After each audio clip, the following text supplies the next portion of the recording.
As a freelance writer, or any freelancer for that matter, you need to be asking to get paid up front. That means you have to ask them to pay you before you start doing any work for the client. Some freelancers ask for 100% of the payment before they start working. Personally, I ask for a 50% deposit, meaning I do not start working until I have sent them an invoice reflecting 50% of the total amount of the invoice. This protects you as a freelancer because unfortunately with online work, with freelance work, with contract work, people cannot always be relied upon to come through with the payment. This is happening to me right now, and I want to share with you the situation so you can understand how these dynamics work, but also how to protect yourself. So I just started working for a customer success platform, and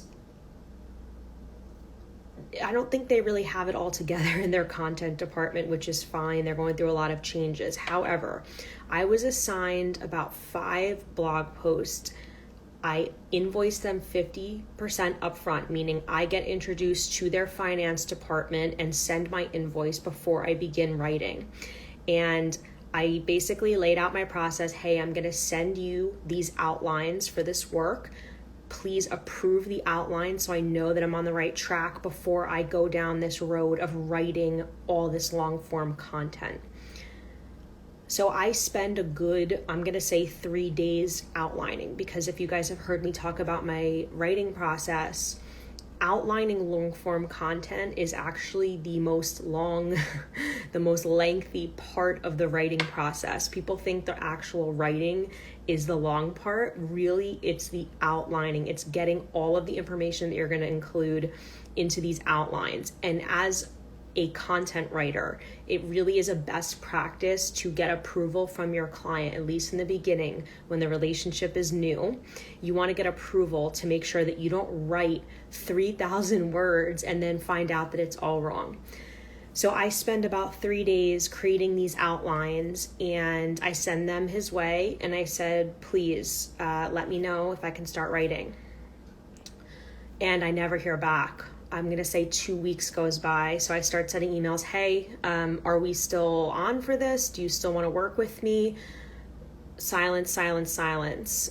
Finally get an email back. Hey, I'm so sorry. We've been going through this, going through that. I'm just so overwhelmed, which by the way, I was a content lead briefly in-house full-time. So actually I can empathize that some content people, the people who employ us as freelancers, have so much going on that it's very easy to lose communication with a freelancer. It's not personal a lot of the times. It's really just they are so overwhelmed with all these other priorities.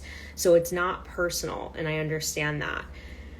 So I said, okay, that's fine. Another week goes by. I still do not have approval on these outlines. So now, instead of reaching out to him, I'm pinging his finance department. Hey, I need 50% of this paid. I realize that you have not paid me yet, and I need 50% of this invoice.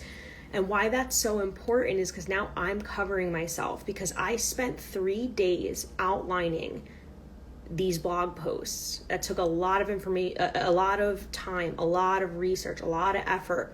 And that was time that I couldn't spend doing work for other clients, prospecting and searching for new clients. So it's costing me money to sit there and do work for them. And the mistake a lot of freelancers make is that they start working, so they can't work for other clients, they can't search for other clients, they can't invest that time back into their business, and they haven't even been paid yet. So the 50% deposit protects you, and it says, okay, even if this client ghosts, it is still on record that they owe me 50%. It also incentivizes the client to be a better communicator and say, okay, well, we've paid her a couple $1,000s now. It's probably in my best interest to start answering her. So I'm relieved that I got 50% of my money, even though I'm still not in communication with the client. Right now, I'm getting paid a couple $1,000s just for outlines. okay, it's not great. It's not pushing the relationship forward with the client, but at least I covered my ass. Now, I want to explain to you how you can request this 50% deposit, but let me see what people are saying. This is for clients that know me and have worked with me before and know what I can do and can afford it. Yeah, okay, but actually, I'm not sure what you mean by that, but I will say, no matter who you're working with, request 50% upfront. The only time I don't request 50% upfront is if I'm on retainer and we are now on this constant monthly basis where things are constantly changing. A lot of my hourly clients, sometimes I don't request 50% if it's just going to be more work for me to constantly be invoicing them 50%. But most of the time, 90% of the time, you want to ask for 50% upfront. And if you think 50% is aggressive, just understand that there's clients or there's freelancers that ask their clients for 100% upfront. So I want to explain to you, I want to share with you how you can word this because I have an email pulled up right now. So I'm doing work with this company. I'm going to be writing this like story for them. Basically, it's like I'm doing interviewing. It's a whole thing. And the whole project is like $1,400. And she reached out to me and she said, hey, I'm going to be assigning you this project. Here's the deadline. And I said, okay, great. Looking forward to it. I'm going to invoice you 50%. Please let me know what your process is with your finance department. And she said, we didn't discuss the 50% deposit invoice. So can you explain that a bit more? I typically request the invoice when the assignment is complete, and then I send it to our finance team who processes it and sends a check. We could certainly look at a deposit process, just interested to learn more first. So me, from my perspective, I'm like, okay, I know I have to put my foot down and actually explain why, but in the back of my mind, I'm thinking like, damn, she could come back and be like, you know what? We're not comfortable with this, never mind. So you have to understand you're taking that risk when you draw boundaries. Not everyone is going to agree to your boundaries, but this 50% deposit thing is really, really important for me, especially right now. And I'm going to explain why. And I actually explained it to her in this email. So this is what I wrote back to her. And I had to sit there for a minute. I'm like, how do I word this delicately? Hi, I don't know what's her name. The 50% deposit just protects me as a contractor because clients in the past have unfortunately stopped corresponding halfway through engagements, especially now as turnover and layoffs have been sweeping tech. Please let me know if you have any questions about this, and I look forward to working with you. What was her response? Sure, makes sense. I appreciate the additional context. I'll be in touch with you next week with more info. Welcome aboard. I was like, oh my God, yes. So I understand, guys, that it could be nerve-wracking to draw that boundary and tell them what you need, but I'm urging you to protect yourself, because even if you're not in tech like I am, where like people are just getting laid off left and right, and we're all facing a certain degree of economic uncertainty and layoffs and turnover. I mean, even before we were quote unquote in a recession, there was so much turnover. So the unfortunate thing is that you could be doing work for clients and you will completely lose contract. They will drop off. You will get ghosted. And I've seen other freelancers talking about this too. Like, I don't understand. I got ghosted. Honestly, it happens a lot. I have been ghosted sometimes by clients that I worked for more than a year. So you think you have a relationship established, but it's very easy to ghost people in the online world where you are not showing up to an office. So protect yourself. Request 50% upfront, and do not begin working and investing time into clients unless you have it on the books that they owe you 50%. They might not pay you before you start writing, okay? Let me make that little disclaimer because sometimes that will push the timeline way back. My payment terms are net 15.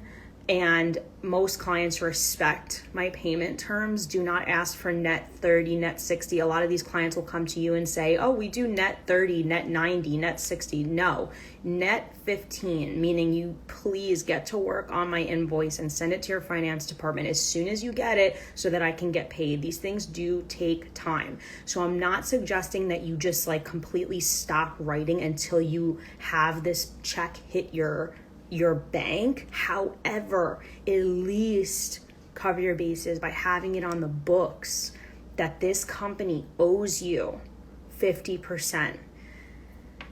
And I hate to say this too, because it is potentially could be taken the wrong way, but I'm very hesitant to do business with companies that are not headquartered in the US or the UK for this exact reason. I have done it. I've worked for Israeli companies, but with those situations, because I've been burned and I have not been paid by those companies, and there's all these issues with wire transfers and wire fees and all this stuff, I tend to try to stick with companies that I can take to small claims court if they screw me. So that's not like I don't want to work with foreign companies. No. I'm more than happy to work with any company that's going to pay me money. If I cannot hold you accountable if you shaft me, if I cannot take you to small claims court, I'm putting myself at risk. And most companies, when they are threatened with small claims court, will just pay up so that they don't have to go through that legal process. I actually have email templates at paidcopywriter.com that you can download so that you can stop chasing invoices in general. If you lay it down in the beginning of the relationship by wording things correctly in your emails, you can avoid so many payment issues. And I have a template that actually shows you if they are not paying you and they are not responding to you, I want you to keep a paper trail of every interaction you've had with them. And then I have an email template that you can plug that information into.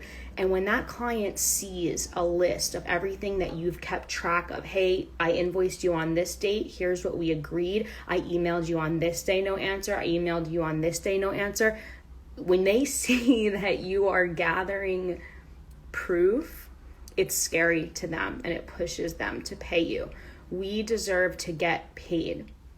And there are ways to do this so that you can salvage the relationship with the client, because getting nasty and aggressive, you can go that route, but you're probably not going to work with them again. A lot of this is about boundary setting and, putting things delicately, but being firm. And as freelancers, we need to be firm. We need to draw boundaries. We need to get paid, and we need to state our guidelines or our stipulations or our rules the way any business would. Do not think because you're a sole proprietor or you're a contractor that you can't demand, that your contract stipulations be met. Just like any company requires you to pay by a certain date, you're owed that too, right? People can pay their bills on time. They owe you that. So I hope this helped.